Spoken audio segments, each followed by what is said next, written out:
This is the hardest part about waking up, getting out of cozy bed.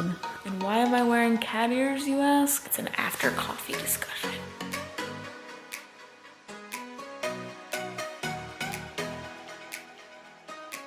I don't do mornings. Hi everyone, welcome back to my channel. I hope that everyone is having a wonderful day. Today's video, I'm finally filming my how to be a morning person.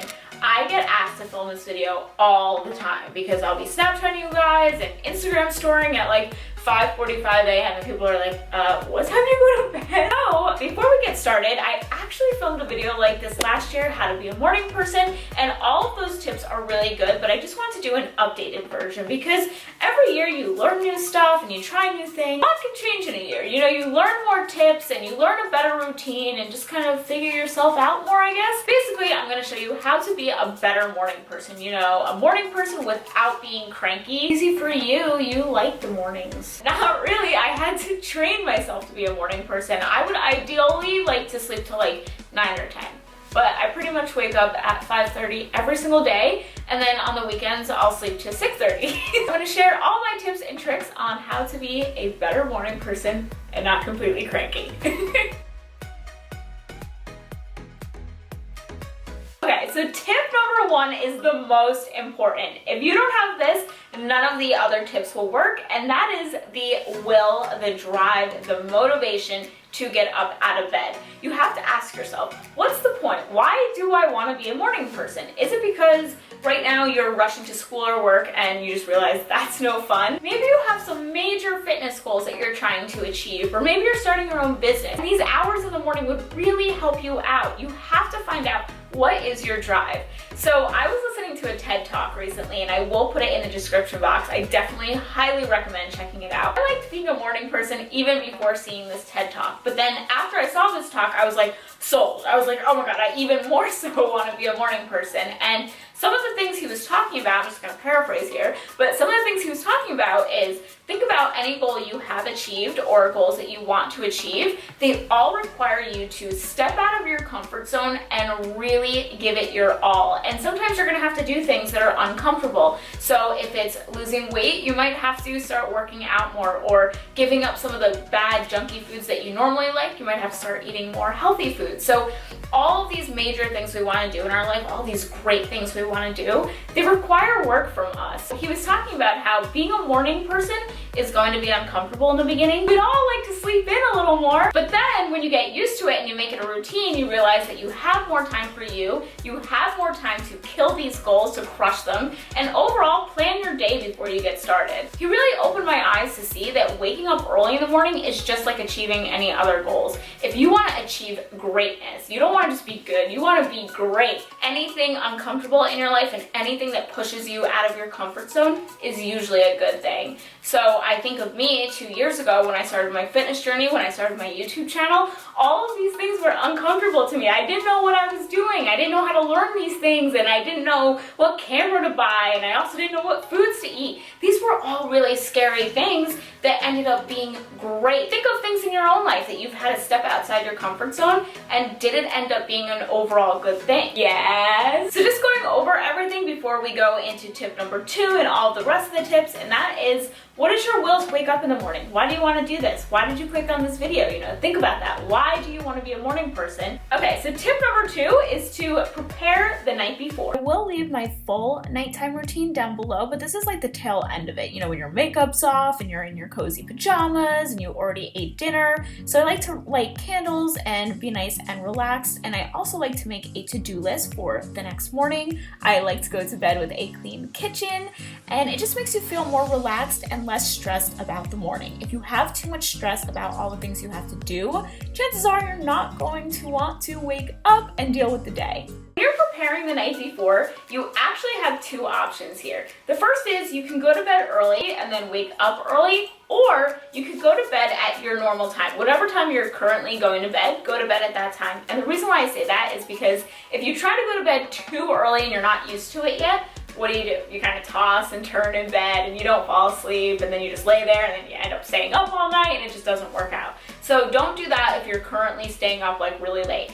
But what I am going to say to do, and this is where the challenge, talk about challenge like we talked about in tip number 1, this is challenging. And what you're gonna do is you're gonna wake up whatever your desired time is. Mine is 5:30. If yours is 4:30, 7:30, 6:30, 6 o'clock, why am I saying all these like 30s? Whatever time you wanna wake up, you're still gonna wake up at that time. So that night you might not get a whole lot of sleep, but you know what ends up happening? Later in the day, you get tired, and you know what? You go to bed early, and then you wake up early. So then you have your whole cycle and your whole routine down. A lot of times what you'll realize is you go to bed too late, and then you wake up too late. But if you force yourself to wake up early, that following night, you're going to be tired, you're going to be able to go to bed early, and then you're going to be able to wake up early in the morning. I hope I'm explaining this correctly, or if it's just sounding like mosh posh at this point. Okay, step 3 is the alarm. When the alarm goes off. Oh man, I'm tired.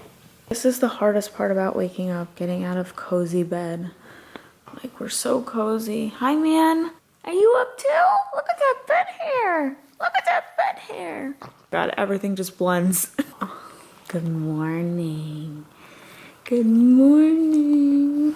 So the first thing is you want to think about that will. So go back to tip 1, think about it. What is the goal that you're trying to achieve? What is your will, that inner strength, that mental strength that's going to peel you out of your cozy bed and get you up?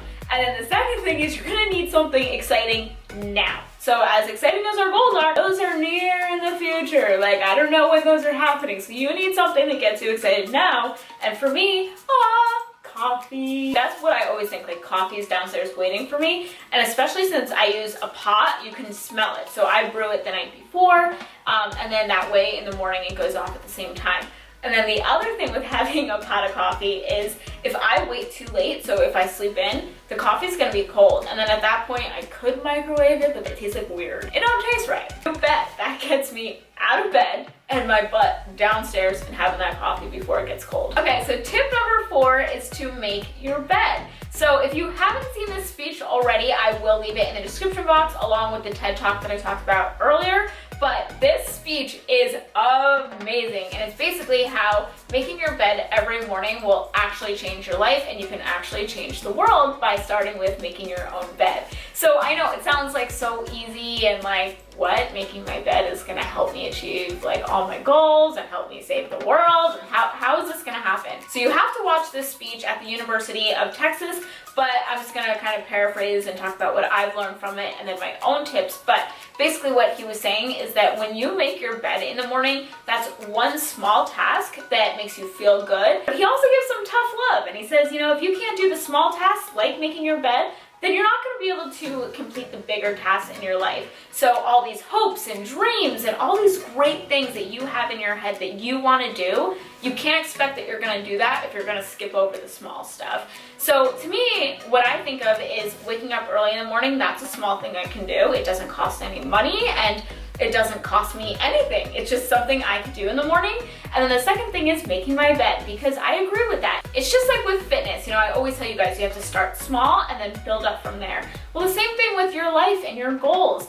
And then the other thing I notice about making my bed every single day is that my room looks bigger, it looks cleaner, and I feel organized. Like when I have a sloppy bed, like I tend to feel gross. Do you guys feel like that too? Like when you come home and maybe you had an awful day and now you look at your messy bed and you're like, ugh, I don't want to get in that. How good does going to bed in a nice, comfy made bed feel? It feels amazing. You feel great. You feel cozy. And he also brings that up in the speech that no matter how the day goes, at least at the end of the day, you come home to a made bed and clean and you feel good, and that boosts your confidence. What you'll notice is that at night when you get back into your bed and it's all nice and made and cozy and you feel clean and you feel great and you feel confident, you're gonna remember the mornings and how good they are. And you're gonna remember that, wow, that was one small task that I did that then led to me doing other tasks. So the first thing you do is you get out of bed, you know, you make your coffee, you go upstairs, you make your bed. That then inspires me to pick out a cute outfit. So see how one task led to something else.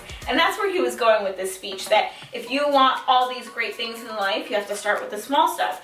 So for me, after I make my bed, I kind of use that as like a dressing area. I'll then take my clothes and I'll put them on my bed and I kind of figure out an outfit. And then from there, I'm in a nice outfit. They always say dress for the job you want, not the job you have. And then maybe that day I'm walking on the streets and I meet cool people and I film an awesome video, and see where I'm going with this? It all started with making my bed. Now I know, because I used to be a slob, not making my bed and having my clothes piled up to here, that didn't make me feel good, and that also slowed down my morning routine. And then that's also why I would want to sleep in the mornings too, because I didn't want to go deal with that mess. You know, waking up and getting out of bed, as hard as it is, because I want to stay in bed and feel nice and warm.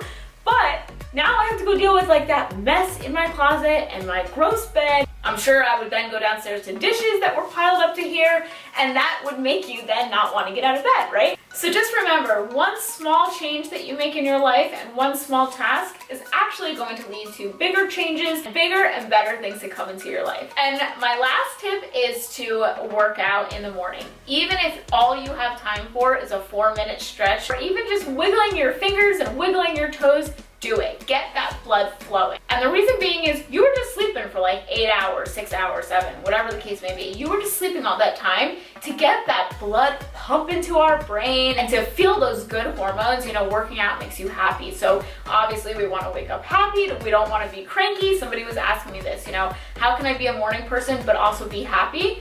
You will feel freaking excited if you wake up and work out. Even if you're not looking forward to it, I'm telling you, after the workout, you're gonna feel amazing. And so sometimes I have time for like a full-on workout. I'll take a Tabata class, but on days like today, all I had time for was a brisk walk with my dog. And by the way, I walk every morning because I do have this little guy. Wyatt loves to walk. We always do like our Wyatt voice, and we say like, I'm Wyatt and I love to walk a lot. Like he could walk all day.